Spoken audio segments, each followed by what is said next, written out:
बच्चों last class में जो बच्चे यहाँ पर क्लास में जिन्होंने अटेंड करा था उन लोगों को मालूम होगा कि मैंने बच्चों रूरल डेवलपमेंट कराया था, राइट। और रूरल डेवलपमेंट का मीनिंग मैं एक बार जल्दी से रिकॉल करा दूं ताकि सारे बच्चे क्लास में समझ सकें। बेटा मैंने आप लोगों को बोला था रूरल डेवलपमेंट का मतलब क्या होता है। बेटा रूरल डेवलपमेंट एक ऐसा एक्शन प्लान होता है जिसकी हेल्प से मैं गांव में रहने वाले बंदे मतलब रूरल एरिया में रहने वाले लोगों की economical as well as social दोनों लाइफ को इंप्रूव कर सकता हूं। That is called rural development. मैंने आप लोगों से यह भी कहा था कि रूरल डेवलपमेंट को करने के लिए हम लोगों को रूरल क्रेडिट की रिक्वायरमेंट होती है। मतलब बेटा मुझे गांव में लोगों को ज्यादा से ज्यादा फंड्स देने पड़ते हैं, उन लोगों को पैसा प्रोवाइड करना पड़ता है। और रूरल क्रेडिट प्रोवाइड करने के लिए मैंने आपको बोला था कि तीन तरीके के सोर्स होते हैं बेटा। फार्मिंग फैमिलीज को जो लोन मिलते हैं वो तीन हो सकते हैं। कौन कौन से बताए थे बेटा? शॉर्ट टर्म, मीडियम टर्म और एक क्या था बेटा? Long term. यहां तक मुझे लगता है कि मैंने आपको बता दिया था। मैंने ये नहीं बताया था कि रूरल क्रेडिट के मेन सोर्स क्या है, कहां से कहां से हमारी इकोनॉमी के अंदर फंड्स आते हैं, कहां से रूरल क्रेडिट में हम लोग पैसे को लाते हैं। That is called arrangement of या सोर्स ऑफ रूरल क्रेडिट। आज की क्लास में हम लोग चर्चा करने वाले हैं कि हमारी इकोनॉमी में जो रूरल क्रेडिट होता है उसके लिए पैसा कहां से आता है, सोर्स क्या है, मेन ओरिजिन कहां से है। तो मैं आपको बता दूं हमारी इकोनॉमी में पैसे मिलने के दो सोर्स हैं बेटा। या तो वो इंस्टीट्यूशनल सोर्स होगा या फिर बेटा वो क्या होगा? Non institution. बेटा इंस्टीट्यूशन सोर्स का मतलब क्या होता है? इंस्टीट्यूशन सोर्स वो होता है जिसमें बेटा फंड्स मिलने के बाद, लोन मिलने के बाद आपको रिटर्न करने के rules and regulation pre defined है। जैसे मान लो अगर मैं किसी कमर्शियल बैंक से लोन लूंगा तो मुझे कब देना है, किस रेट ऑफ इंटरेस्ट पे देना है, कितना अमाउंट देना है, ये पहले से ही डिफाइन होगा। तो ऐसा लोन जो बेटा रूल्स एंड रेगुलेशन में बंधा हुआ है, इस सोर्स को हम क्या बोलते हैं बेटा? Institution.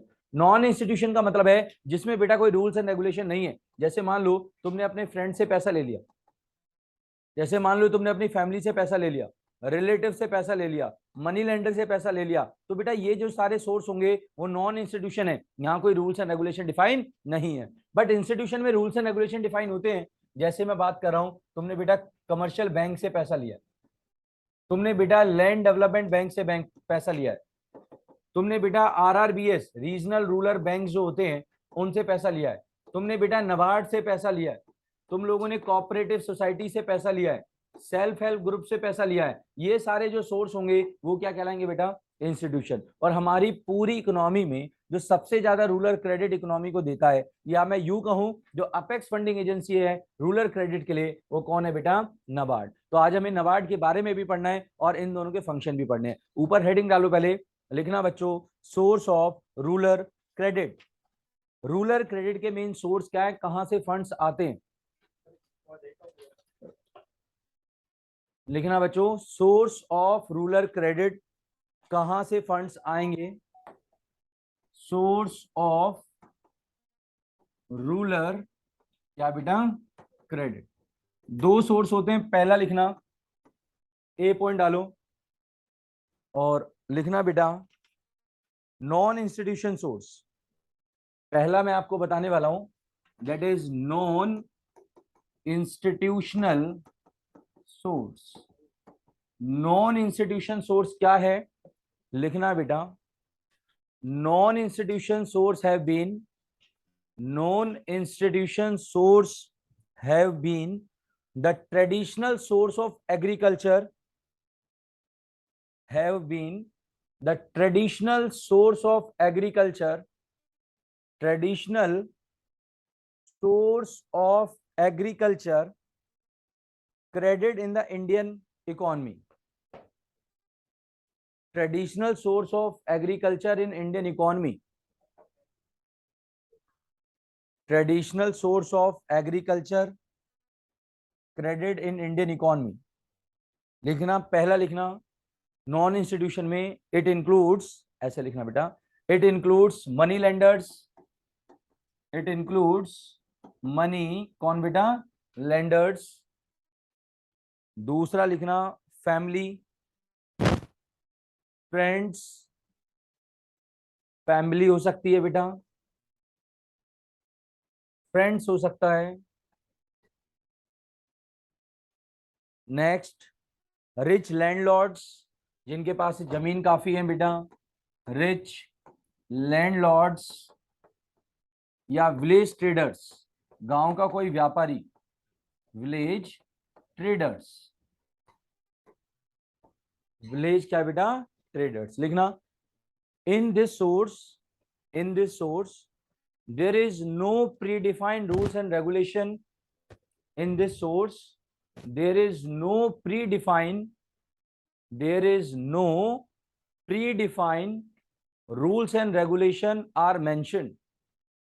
In this source there are no predefined rules and regulation are mentioned. इसमें कोई भी प्रीडिफाइंड रूल्स एंड रेगुलेशन नहीं होते हैं। दोस्तों से कब पैसा लोगे, कब दोगे, क्या ये कहीं लिखा होता है बेटा? नहीं ना। ये सोर्स बेटा कौन सा है? Non institution. और हमारे हिंदुस्तान में करीबन 90% at the time of independence इन्हीं से फंड्स लेते थे। नेक्स्ट लिखना बच्चों, इंस्टीट्यूशन। जैसे मैंने आपको नॉन इंस्टीट्यूशन बताया, वैसे ही दूसरा पॉइंट आता है बेटा, that is institution source of institution source.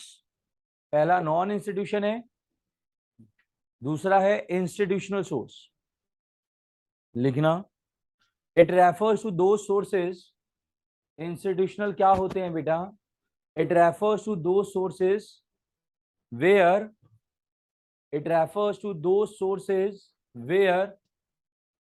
all rules and regulation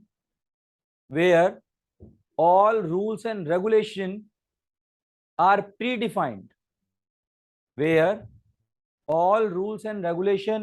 predefined, जिसमें सारे ही रूल्स एंड रेगुलेशन पहले से ही बता दिए जाते हैं।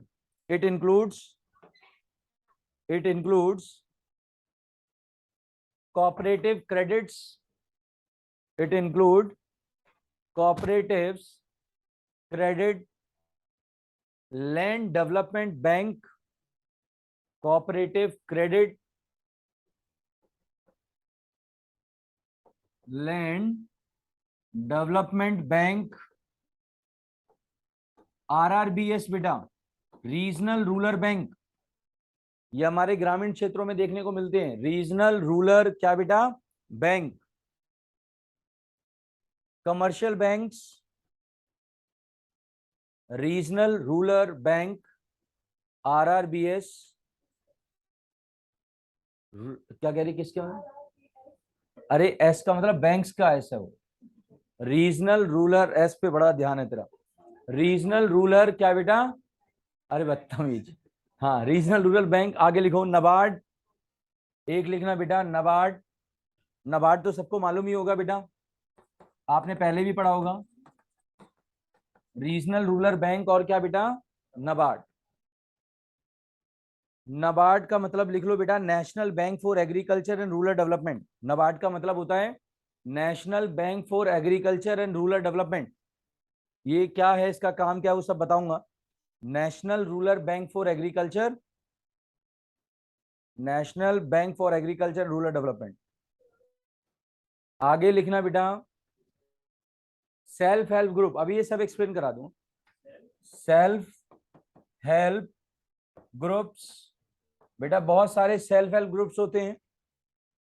SHG जो कि बेटा छोटे छोटे गांव में लोगों को फंड्स देने का भी काम करते हैं। जैसे तुमने देखा होगा गांव की महिलाएं अगर पापड़ का व्यापार कर रही हैं तो आपस में सेल्फ हेल्प ऑर्गेनाइजेशन से फंड्स लेकर इस बिजनेस को एनहांस करने का भी काम करती हैं। तो कहने का मतलब ये कि हमारे देश में दोनों तरीके के सोर्स हैं, बट आज की डेट में इंस्टीट्यूशन का एक्सपेंशन बहुत तेजी से हो रहा है। तो हम लोग यही पढ़ने वाले हैं कि सर हमारी पूरी इकोनॉमी के अंदर जो रूरल बैंकिंग है उसके सामने प्रॉब्लम क्या है। अगर हमारे देश में किसानों को फंड्स की इतनी ज्यादा रिक्वायरमेंट है और बिना फंड्स के रूरल बैंकिंग एक्सपेंड नहीं हो पा रही है, तो आखिर क्या वो वजह है जिसकी वजह से गांव के अंदर बैंकिंग सिस्टम इतना अच्छे से काम नहीं कर पा रहा है, या मैं यूं कहूं रूरल बैंकिंग की प्रॉब्लम्स क्या है? कोई बच्चा मुझे बताएगा गांव में बैंकिंग सिस्टम इतना सक्सेसफुल क्यों नहीं हो पा रहा, उसके कारण क्या है? काय का करप्शन,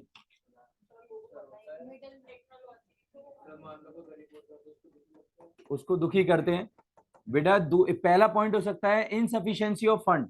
तुमने देखा होगा गांव के किसानों को जितने फंड्स की रिक्वायरमेंट होती है उतना फंड्स अलॉट नहीं करते। किसानों ने बोला कि मुझे 5 लाख दे दो और वो बैंक वाला बोल रहा है क्या केवल हम आपको कितना देंगे, तो क्या वो उसकी रिक्वायरमेंट को फुलफिल कर रहे हैं? तो जिसकी वजह से बैंकिंग में लोगों का ट्रस्ट क्या होता जा रहा है? कम हो रहा है। शहरों में रिवर्स होता है, शहरों में 5 लाख की रिक्वायरमेंट है, बैंक वाला आपको ऑफर कर देता है 10 लाख आप ले लो, क्योंकि ना मालूम है यहाँ पर लोगों के पास फंड ज्यादा है, वो आसानी से फंड्स का अरेंजमेंट करके रीपे विद इंटरेस्ट कर सकते हैं, बट गांव का बंदा इतना ज्यादा रीपे नहीं कर सकता। तो पहला रीजन है बेटा बैंकिंग, रूरल बैंकिंग में इनसफिशिएंसी ऑफ फंडिंग या रिसोर्स। दूसरा पॉइंट बेटा, गांव में इसलिए भी नहीं हो पा रहा है क्योंकि बेटा इनएडुकेट इंस्टीट्यूशन है। हमें जितने ज्यादा बैंक्स और इंस्टीट्यूशन की रिक्वायरमेंट है, उतने ज्यादा वो ओपनली काम नहीं कर रहे हैं। मेरा कहने का मतलब ये है कि हमारी ऑर्गेनाइजेशन के अंदर क्या होता है बेटा, बहुत सारे क्या, और हमारे देश में बहुत सारे गांव है, और उन सारे गांवों को कवर करने के लिए इतनी ज्यादा ऑर्गेनाइजेशन या इतने ज्यादा बैंक हमारे देश में अवेलेबल नहीं है। तीसरा रीजन बेटा कह सकते हैं कि हमारे गरीब किसानों पर किसी का अटेंशन नहीं होता, less attention for poor people या पुअर फार्मर, गरीबों को कोई ध्यान से नहीं देखता। और दूसरी बात है उनके ऊपर ओवर ड्यू जो है वो लगातार क्या होते जा रहे हैं बेटा, बढ़ते जा रहे हैं। ये सभी वो कारण है जिसकी वजह से रूरल बैंकिंग इतनी ज्यादा सक्सेसफुल नहीं है। 3 नंबर में क्वेश्चन आएगा, ऊपर हेडिंग डालो, लिखो प्रॉब्लम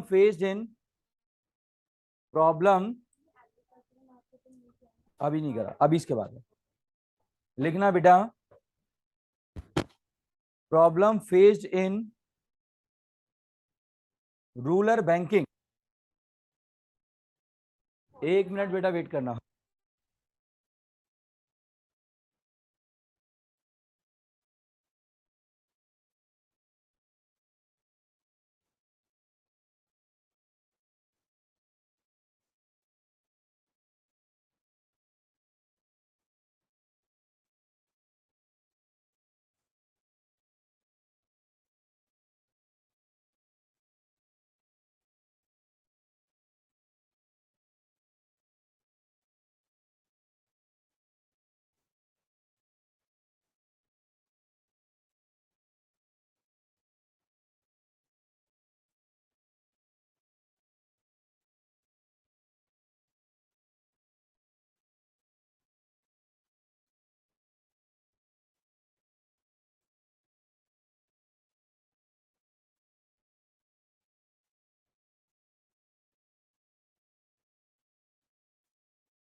हाँ भाई, ऊपर हेडिंग डालो, लिखो problem faced in rural area, problem faced in rural area.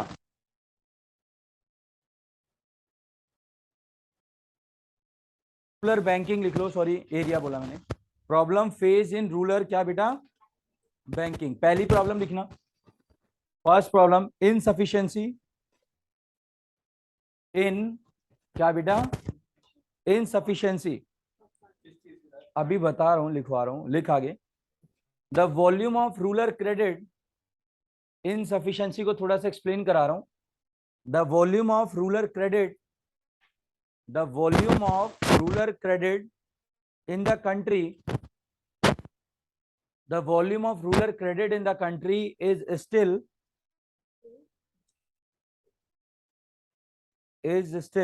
insufficient in comparison to its demand, still insufficient in comparison to its demand। मतलब हमारे देश में रूरल क्रेडिट की इतनी ज्यादा आवश्यकता है, बट उसको पूरा करने वाली जो सप्लाई है वो कितनी है बेटा, बहुत कम है, जिसकी वजह से हम चाहकर भी गांव तक क्रेडिट पहुंचा ही नहीं पा रहे, क्योंकि लोगों को सबसे ज्यादा रिक्वायरमेंट शहरों में भी हो रही है, तो गवर्नमेंट के पास फंड्स तो लिमिटेड ही है, तो फंड्स की लिमिटेशन होने की वजह से बैंकिंग सिस्टम एक्सपेंड नहीं हो पा रहा है। दूसरा लिखना, second point, inadequate coverage of institutional source, inadequate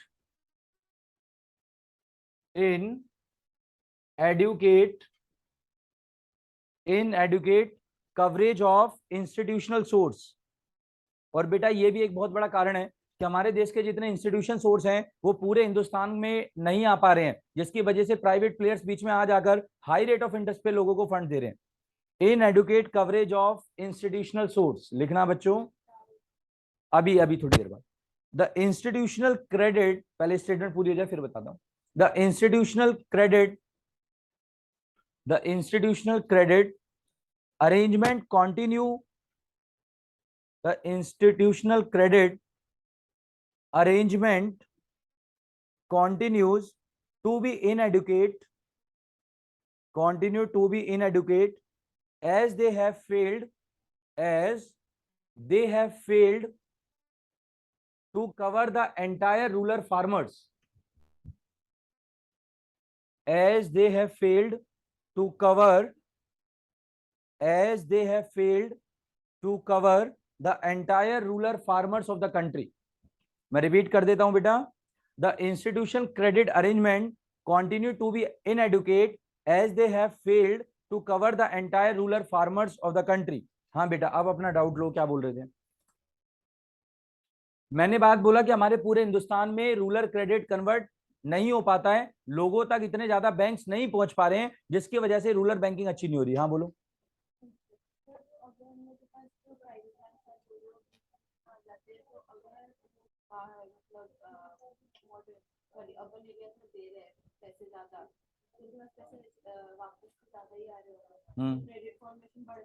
बेटा बढ़ तो जा रहा है, बट दिक्कत क्या हो रहा है ना, उनको गांव वाले लोगों को लोन देने में डर लग रहा है कि वो रीपे करेंगे या नहीं करेंगे। फंड्स बढ़ जाएंगे वो, और इंडस्ट्रीज को लोन देने के लिए बढ़ जाएंगे, बट किसानों को फंड देने के लिए नहीं बढ़ेगा। तेरी जेब में पैसा है but you are not providing fund to the small farmer. और हम यार इन एडुकेसी ऑफ फंड्स होगा ना, इन एडुकेसी ऑफ फंड किसके लिए? फार्मर के लिए। इंडस्ट्रीज के लिए पैसा है, फार्मर के लिए पैसा नहीं, नहीं रखते, देते ही नहीं उनको, सेंशन ही बहुत कम लिमिट करते हैं, तो कहां से कर देंगे? एक बात मेरे को बता, जो सीपी की ब्रांच होगी उसके पास कैश लिक्विडिटी का अमाउंट क्या होगा बेटा?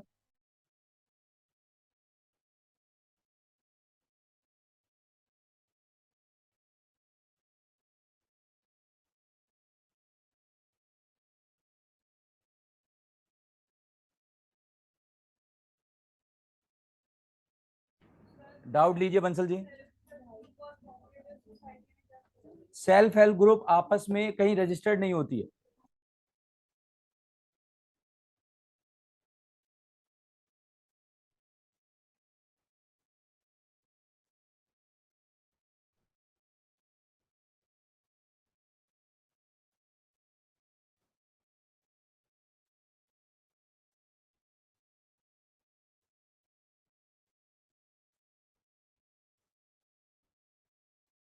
के ऊपर हेडिंग डालें, तीसरा पॉइंट बेटा बच्चों मेंशन करना, पॉइंट नंबर थर्ड, तीसरी problem, inadequate amount of sanction. पहला इनसफिशिएंसी थी बेटा वो। थर्ड पॉइंट लिखना, inadequate amount of sanction. Inadequate amount of क्या बेटा? जितने पैसे की रिक्वायरमेंट होती है उतना फंड्स उन्हें रिलीज नहीं किया जाता, अरेंजमेंट उन्हें ज्यादा चाहिए, मिलता कम है। लिखें बेटा, the amount of loan, the amount of loan, the amount of loan was less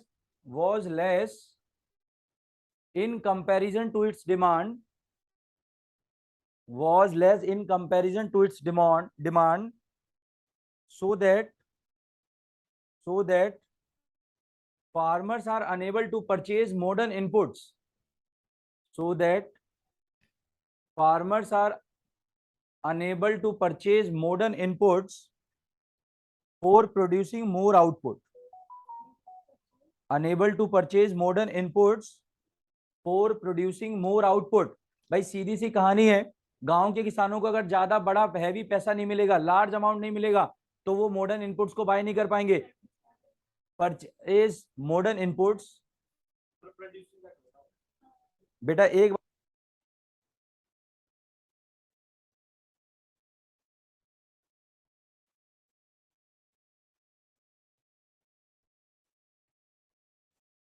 point, less attention to the poor farmers. अगला पॉइंट लिखना बेटा, less attention to the poor farmer, less attention to the poor farmer. कुछ हद तक उनकी help मिल जाएगी, मगर 100% उनको हेल्प नहीं मिलेगी। बड़े फार्मर को देने का फायदा क्या है कि वो ज्यादा पैसा कमा लेगा, बट कुछ परसेंट हेल्प छोटे को मिल जाएगी, बट इतनी ज्यादा नहीं मिलेगी जितना अगर बैंक डायरेक्ट करे तो मिलेगा। हाँ, वो क्या करेगा, गांव में मैं मान ले बड़ा किसान हूं, तूने मुझे पैसा दे दिया, मैं क्या करूंगा, उसी पैसे को इन गरीब किसानों को, छोटों को हाई रेट पे दे दूंगा, इनसे भी कमाऊंगा और इन्हीं की कमाई का छोटा सा तेरे को दे दूंगा, मेरे को फ्री में पैसा मिलेगा। तो ये प्रॉब्लम भी पैदा हो जाती है। लिखना बेटा, less attention to the poor farmer, ये तो बता ही दिया। लास्ट पॉइंट इसे एक्सप्लेन नहीं करा रहा, लास्ट पॉइंट लिखें, growing overdues. Growing overdues agriculture की सबसे बड़ी समस्या, एग्रीकल्चर या रूरल क्रेडिट की सबसे बड़ी प्रॉब्लम है, किसानों के ऊपर कर्जा लगातार क्या होता जाता है बेटा, बढ़ता जाता है। जब किसानों पे लगातार कर्जा बढ़ता जाएगा तो क्या ऐसे कर्जदार व्यक्ति को कोई और ज्यादा कर्जा देगा? नहीं, इसलिए बैंक ज्यादा रूरल एरिया में जाते ही नहीं है, क्योंकि उन्हें मालूम है यहाँ पर उनके लॉसेस के चांसेस जो है वो बहुत ज्यादा है। आइए सर, हम लोग अब एक अगला टॉपिक पढ़ने वाले हैं जो इस चैप्टर को मोस्ट इंपोर्टेंट पार्ट में कन्वर्ट करेगा। बच्चों, आपने ये तो पढ़ लिया कि रूरल डेवलपमेंट करने के लिए अगर मुझे गांव में डेवलपमेंट लाना है तो लोगों के पास पैसा देना है, मतलब रूरल क्रेडिट एक तरीका हो सकता है जिसके बेसिस पर हम फार्मर्स को स्ट्रॉन्ग कर सकते हैं। बट दूसरा एक और तरीका है बेटा, पैसे देने के अलावा हमारी देश की गवर्नमेंट को बेटा जो स्टेप लेना चाहिए, दैट इज कॉल्ड एग्रीकल्चर, क्या बच्चों, मार्केटिंग। जितने बच्चे यहाँ बैठे हैं वो सभी मार्केटिंग का मतलब बहुत अच्छे से जानते हैं। मार्केटिंग का मतलब क्या होता है बेटा, एडवर्टाइज करना, प्रमोट करना, उसको ज्यादा क्या करना बेटा, पब्लिसिटी करना, ताकि उसकी वॉल्यूम ऑफ सेल क्या हो जाए बेटा, बढ़ जाए। तुम एक बात देखो, जब टीवी ऑन करते हो तो बहुत सारी एड्स आपको नजर आ जाती हैं, तो सारी कंपनी अपने प्रोडक्ट की क्या कर रही है, एडवर्टीजमेंट कर रही है ताकि उसकी मार्केट में सेल ज्यादा हो। बट क्या तुमने कभी एग्रीकल्चर प्रोडक्ट की फार्मर के द्वारा डायरेक्ट एड देखी है? नहीं, क्योंकि बेटा उनके पास इतनी टेक्नोलॉजी नहीं है, या फिर वो इतने ट्रेंड नहीं है, या फिर उनको इतने तरीके नहीं मालूम है कि हम लोगों तक पहुंचे कैसे। किसान बड़ा मासूम सा होता है, किसान बड़ा सिंपल तरीके का नेचर का बंदा होता है, वो अपने प्रोडक्ट को चुपचाप लाता है, प्रोड्यूस करता है और छोटी सी मंडी में जाकर अपने सामान को बेच देता है। वो मंडी वाला किसी दूसरे बड़े व्यापारी को बेचता है, बड़े ट्रेडर को बेचता है। इस तरीके से सर्कुलेशन में, इकोनॉमी में चीजें चलती हैं। बट बेटा अगर हमें अपने देश को डेवलप करना है तो एग्रीकल्चर मार्केटिंग इंप्रूव करनी पड़ेगी। एग्रीकल्चर मार्केटिंग का मतलब होता है कि फार्मर्स के अंदर बहुत सारी स्किल डेवलप कर दी जाए, फार्मर्स को बहुत सारी फैसिलिटी दे दी जाए। फार्मर्स को बेटा ज्यादा से ज्यादा कौन सी फैसिलिटी दे बेटा, ट्रांसपोर्ट की। अगर फार्मर्स को बेटा स्टोरेज फैसिलिटी मिल जाए, वेयर हाउस मिल जाए, उनको बेटा क्या मिल जाए, एमएसपी पॉलिसी का फ्रीडम मिल जाए, या फिर मैं बोलूं फार्मर्स को अगर ज्यादा से ज्यादा ग्रेडिंग प्रोसेस के बारे में पता लग जाए, स्टैंडर्ड मैकेनिज्म के बारे में पता लग जाए, मार्केटिंग टूल्स के बारे में पता लग जाए, तो बेटा फार्मर अपने प्रोडक्ट का मैक्सिमम प्राइस रिसीव कर सकता है। बट क्योंकि किसानों को इतनी नॉलेज नहीं होती, इसलिए बेटा मार्केटिंग करने की उनकी कैपेसिटी नहीं आती। तो आज हम यही पढ़ने वाले हैं कि एग्रीकल्चर मार्केटिंग क्या है और फार्मर्स को क्यों करने की रिक्वायरमेंट है। तो ऊपर हेडिंग डालो, लिखो एग्रीकल्चर मार्केटिंग। ऊपर हेडिंग डालना और लिखना बच्चों, एग्रीकल्चर मार्केटिंग। एग्रीकल्चर क्या बेटा, मार्केटिंग लिखना। It is a process, agriculture marketing क्या है बच्चों, it is a process that involves, it is a process that involves storage, it is a process that involves storage, processing, that involves storage, processing, transportation, packaging, grading, transportation, packaging, grading and distribution of different agricultural commodities and distribution of different agricultural commodities and distribution of different क्या बेटा, agricultural commodity across the country, across the क्या बेटा, country लिखना बेटा। Agriculture, next line से लिखना, agriculture marketing system, agriculture marketing system, agriculture marketing system is an effective way, agriculture marketing system is an effective way by which is an effective way by which the farmers can dispose by which farmers can dispose their surplus produce farmer can dispose their surplus produce farmer can dispose their surplus produce at fair prices at fair and reasonable prices fair and क्या बेटा reasonable prices मतलब भाई साहब agriculture marketing वो तरीका है जिससे करने के बाद प्रोड्यूसर अपने प्रोडक्ट का मैक्सिमम प्राइस को रिसीव कर सकता है। बच्चों हमें क्या क्या तरीके लेनी चाहिए, गवर्नमेंट क्या क्या करे जिससे गवर्नमेंट एग्रीकल्चर मार्केटिंग को प्रमोट कर सके। तो ऊपर एक हेडिंग डालना, लिखना बेटा measures to improve agriculture marketing, measures to improve agriculture marketing. Agriculture marketing को इंप्रूव करने के क्या तरीके हैं। अगर मैं देश के अंदर किसानों को फायदा देना चाहता हूं तो भाई साहब मुझे कौन कौन से मेजर स्टेप्स लेने पड़ेंगे, कौन कौन से मेजर्स कौन कौन से स्टेप उठाने पड़ेंगे। पहला पॉइंट है जो कि हमारे देश में होने लगा है आजकल, दैट इज रेगुलेटेड मार्केट। आपको मालूम होना चाहिए जब हमारे देश में मार्केटिंग सिस्टम नहीं था, तो जब हमारे देश में प्रॉपर गवर्नमेंट फार्मर्स के लिए नहीं सोचती थी, तो मजबूरी में किसानों को एक सेल करनी पड़ती थी जिसका नाम होता है डिस्ट्रेस सेल। क्या होता है बच्चों डिस्ट्रेस सेल, सुना है कभी? डिस्ट्रेस सेल का मतलब होता है मजबूरी में सामान को बेचना। मान लो मैं किसान हूं, मेरे पास वेयर हाउस नहीं है, मेरे पास स्टोर करने के लिए कोई जगह नहीं है, तो भाई साहब जब मेरा प्रोडक्शन होगा तो उसके बाद मैं जल्दबाजी दिखाऊंगा कि मार्केट में जाके अपने सामान को, और जो बड़े बड़े वेंडर्स होते हैं वो जानते हैं किसानों के पास जगह नहीं है, ये मेरे पास सामान बेचने आया है, 10 रुपए का सामान की कीमत वो लगाएंगे 8 रुपए, और मुझे मजबूरी में भी वो सामान को, क्योंकि बेटा मेरे पास ओवरबर्डन पहले से ही है, मुझे पहले से किसी के कर्जों को देना है, मैं कहीं और इंटरेस्ट पे कर रहा हूं, तो मैं अपने प्रोडक्ट की मैक्सिमम प्राइस रिसीव नहीं करूंगा। ड्यू टू दैट रीजन एक किसान मजबूरी में अपने सामान को बेचता है, और यही सेल क्या कहलाती है बेटा डिस्ट्रेस। और डिस्ट्रेस सेल को रोकने का तरीका है कि आप मार्केट को कैसा कर दो बेटा, उनको बोलो कि 12 महीने बाजार खुला रहेगा, जल्दबाजी में तुम्हें सामान बेचने की रिक्वायरमेंट नहीं है, तुम्हारे लिए हम लोग बड़े बड़े वेयर हाउस गोडाउन बना देंगे, तुम अपने माल को वहां स्टोर कर लो, जब तुम्हारा दिल आएगा, जब तुम्हें लगता है कि मार्केट में प्राइस आपके प्रोडक्ट का ज्यादा है, उस समय जाके अपने सामान को बेच दो, ताकि बेटा तुम्हें मजबूरी में अपनी सेल को ना करना पड़े। ये सिस्टम गवर्नमेंट को अडॉप्ट करना पड़ेगा ताकि फार्मर मजबूरी में अपने सामान को ना बेचे, अपने प्रोडक्ट का मैक्सिमम प्राइस रिसीव करे। लिखना बच्चों रेगुलेटेड मार्केट है, ओवरबर्डन है ना बेटा, मान लो तेरे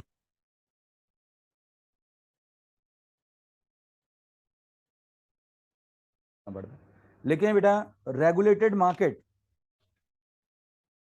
the first step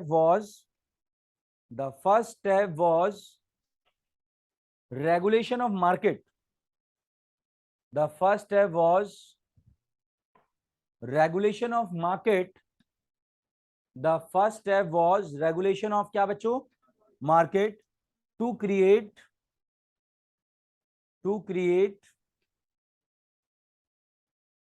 transparent marketing condition for small farmers, to create transparent marketing condition for small farmers, and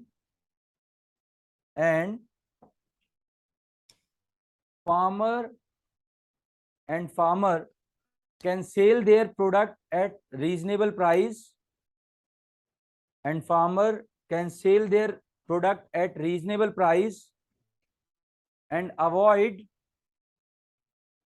distress sale in the economy, and avoid distress sale in the economy। वो बेटा मजबूरी वाली cell ना करे, वो बल्कि अपनी choice के अकॉर्डिंग सेल करे। ऐसा नहीं है कि मजबूरी है तो ही बेचना है, भाई तेरे प्रोडक्ट का जब मैक्सिमम प्राइस होगा ना, जब तू बेच लो, क्योंकि मार्केट जो है वो रेगुलेटेड है। दूसरा तरीका बेटा, दूसरा जो बहुत अच्छा स्टेप हो सकता है, अगर मुझे एग्रीकल्चर मार्केटिंग करनी है तो बेटा मुझे इंफ्रास्ट्रक्चर डेवलपमेंट लानी पड़ेगी, मुझे ट्रांसपोर्ट, वेयर हाउस, बैंकिंग सब कुछ बिल्ड करना पड़ेगा।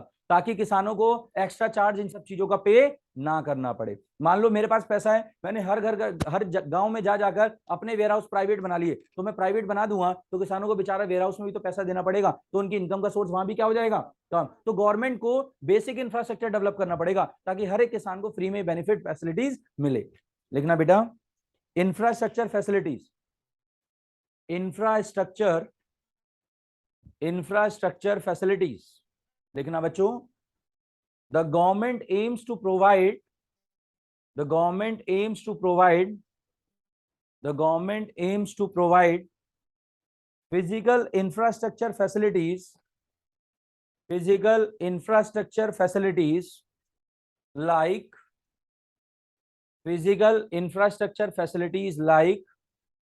roads, railways, warehouse, godowns, cold storage.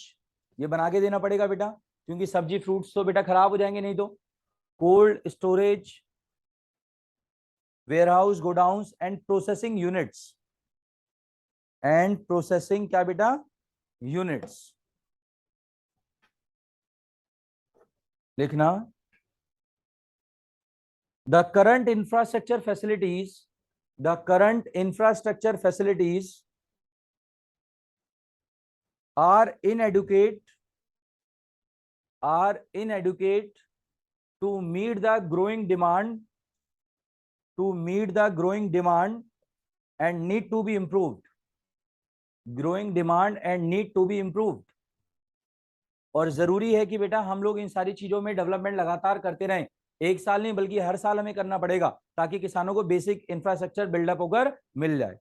बच्चों तीसरा तरीका क्या है, तीसरा बहुत अच्छा तरीका है कि हमारी गवर्नमेंट बेटा हर एक किसान को एक श्योरिटी दे दे। किसकी फॉर्म में बेटा, ये सुना होगा सबने भाई, सुना है क्या होता है MSP, minimum support price policy. बच्चों ध्यान देना, हमारे देश की सरकार किसानों को सेफगार्ड प्रोवाइड करती है। हमारे देश की गवर्नमेंट किसानों को बोलती है कि अगर तुम्हारे पास कभी तुम्हें डर लग रहा है कि हम तुम्हें पैसा नहीं देंगे, तो हम लोगों ने एक पॉलिसी बनाई है, मिनिमम सपोर्ट प्राइस पॉलिसी, कि तुम्हारे माल को कम से कम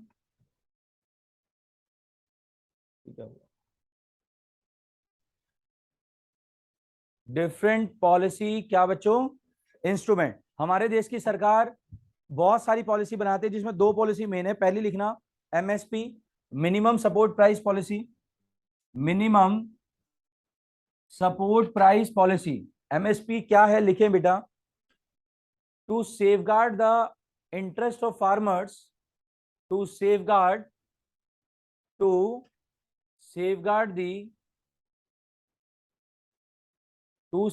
दी क्या बोला बेटा, interest of farmers.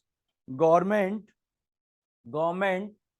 Fix the minimum support price, government fix the minimum support price of agriculture products, fix the minimum support price of agriculture product like wheat, rice,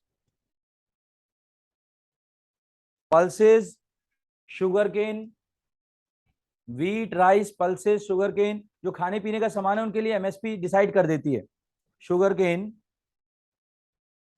such a price may be regarded as an offer price, at which, repeat कर रहा हूं मैं, such a price may be regarded as an offer price at which the government is willingly to buy,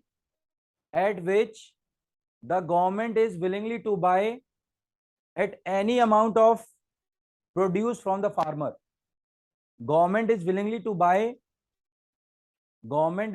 to buy any amount of produce from the farmers.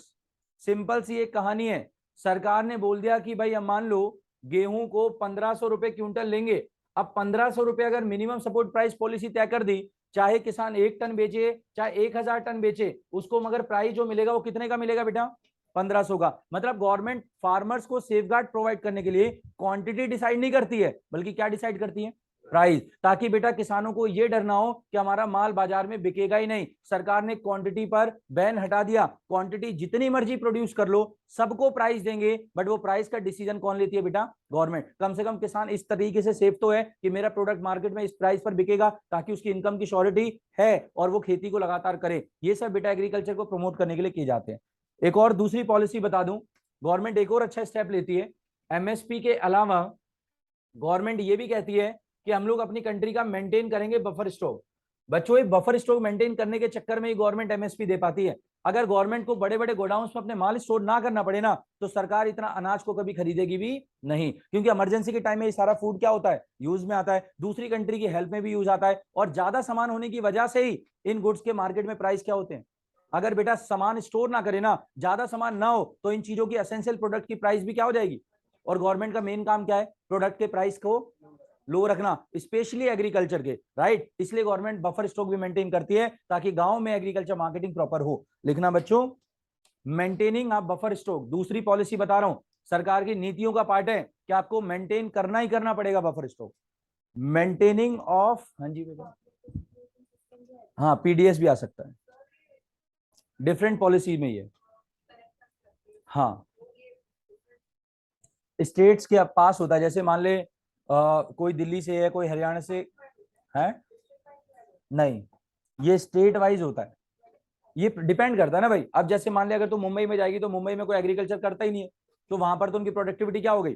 Almost zero हो गया। और मान लो कोई राजस्थान में चला जाए, तो वहां एग्रीकल्चर बहुत सारे लोग करते हैं। तो अल्टीमेटली सेंट्रलाइज अथॉरिटी सबको रूल्स एंड रेगुलेशन कॉमन पास करती है, ताकि सबका माल सेंट्रल गवर्नमेंट के पास आए।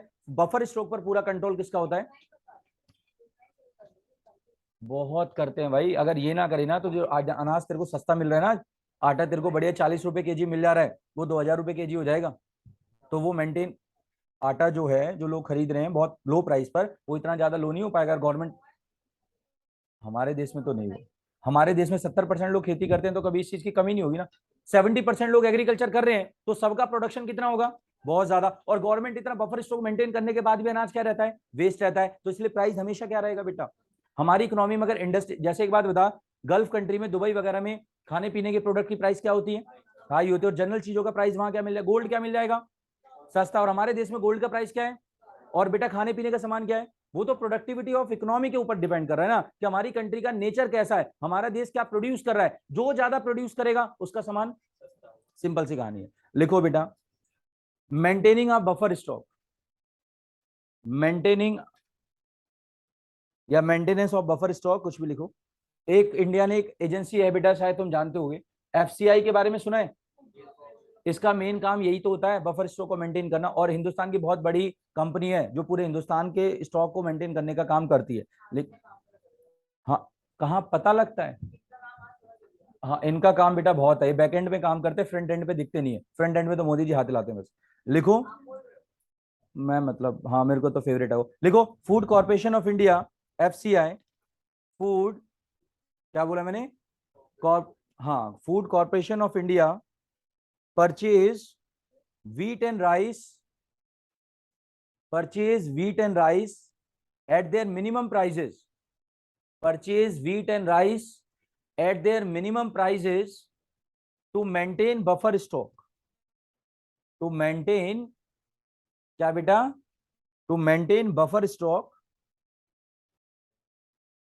wheat स्पेशली, क्या बोला मैंने? Purchase wheat and rice at कौन से प्राइस पे बेटा?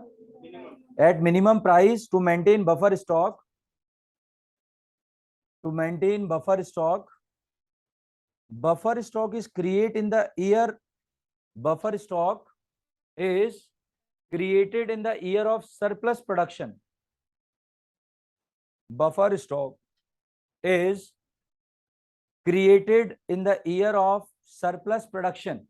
ये बात तो सभी को मालूम है बेटा। बफर स्टॉक जब ही तो मेंटेन होगा जब आपकी मिनिमम रिक्वायरमेंट सारी क्या हो जाएंगी भाई। सारे स्टेट को जितना फूड चाहिए या हमारी कंट्री को जितना खाना चाहिए, वो सब सामान मिलने के बाद जो एक्स्ट्रा प्रोडक्शन बचेगा, उसी को तो हम क्या करेंगे? मेंटेन करेंगे। और जब और ज्यादा हर साल ये बफर स्टॉक मेंटेन होता है, जब हम फॉरेन ट्रेडिंग क्या करते हैं? स्टार्ट करते हैं। मतलब ऐसा नहीं है कि हमारे पास खाने की शॉर्टेज है और विदेशों में जाके हम गेहूं बेचना स्टार्ट कर दें। आपको मालूम है हमारी गवर्नमेंट ने 2 महीने पहले क्या करा था? गेहूं का एक्सपोर्ट क्या कर दिया था? बंद कर दिया था। क्यों करा था? क्योंकि इसकी रिक्वायरमेंट जो थी वो ज्यादा होती जा रही थी, और गवर्नमेंट का जो बफर स्टॉक है वो क्या हो रहा था, उन्होंने बैन कर दिया कि भैया हम विदेशों में सामान बेचना बंद कर रहे हैं, पहले अपना बफर स्टॉक मेंटेन करो, जब वो लेवल रिजर्व हो जाएगा तो उसके बाद फिर से बेचना स्टार्ट। क्योंकि बेटा कई बार हमारा एग्रीकल्चर प्रोडक्टिविटी तो मानसून के ऊपर डिपेंड करता है, क्लाइमेट के ऊपर डिपेंड करता है, कई बार इतना ज्यादा प्रोडक्शन नहीं होता, बट रिक्वायरमेंट तो लोगों की डे बाई डे लगातार क्या हो रही है। इन सबको मैनेज करने की रिस्पॉन्सिबिलिटी किसकी है, सरकार की है, एफसीआई की है। तो ये सारी ऑर्गेनाइजेशन हमारी इकोनॉमी के अंदर एक बहुत बड़ा रोल प्ले कर रही है, और जब अगर ये हट जाएंगी ना तो गवर्नमेंट अचानक से ही प्राइवेट प्लेयर्स को दे देगी, और प्राइवेट प्लेयर जब आ जाएंगे तो उनका मेन मोटो क्या हो जाएगा, प्रॉफिट कमाना। तो ये सोशल वेलफेयर, इकोनॉमिक स्टेबिलिटी है, वो डिस्टर्बेंस होने के चांसेस होते हैं। इसलिए गवर्नमेंट इन डिपार्टमेंट को किसी दूसरे बंदे को सर्व करने की रिस्पॉन्सिबिलिटी नहीं देता है। लिखना बेटा, क्या लिखा, buffer stock is created in the year of surplus production and is used during shortage and is used during shortage। और जब शॉर्टेज चल रहा होता है, जब देश में कम सामान होता है तो उसका इस्तेमाल होता है। और एक लाइन एक छोटी सी लिख लो, बस खत्म। It helps to ensure, it helps to ensure, it helps to ensure regulatory in supply, ensure regulatory in supply and stability in price, regulatory in supply and stability in price. और ये maintain करने का फायदा तो यही है भाई कि हमारे देश में खाने पीना रेगुलर चलता रहता है, और कीमतें भी क्या रहती हैं बेटा, कम रहती हैं, स्टेबल रहती हैं। आगे मैं आगे बताऊंगा बाद में, आज मैंने केवल 3 पॉइंट बता दिए हैं बेटा। रेगुलेट मार्केट, 3 पॉइंट याद करो, एग्रीकल्चर मार्केटिंग को इंप्रूव करने के 3 पॉइंट। पहला क्या था भाई, पहला था रेगुलेटेड मार्केट, दूसरा क्या बोला, इंफ्रास्ट्रक्चर डेवलपमेंट, और तीसरा मैंने क्या बोला, डिफरेंट प्राइस डिफरेंट पॉलिसीज। और इसमें भी 2 ही पॉइंट बताए, भी 3-4 हैं इसमें। पहला मैंने बताया था कौन सा बेटा, एमएसपी पॉलिसी, और दूसरा क्या बताया, मेंटेनेंस ऑफ बफर स्टॉक। मेरी कहानी समझ आ रही है कि सरकार अगर ये सारे स्टेप लेगी ना तो एग्रीकल्चर मार्केटिंग ऑटोमेटिकली इंप्रूव हो जाएगी बेटा, राइट। आगे की क्लासेस में मैं और ज्यादा डिटेल में बताऊंगा कि कैसे हमारी इकोनॉमी के अंदर ये सारी चीजें हेल्प करती हैं कंट्री की ग्रोथ रेट को बढ़ाने के लिए। किसी को कोई डाउट तो प्लीज पूछे।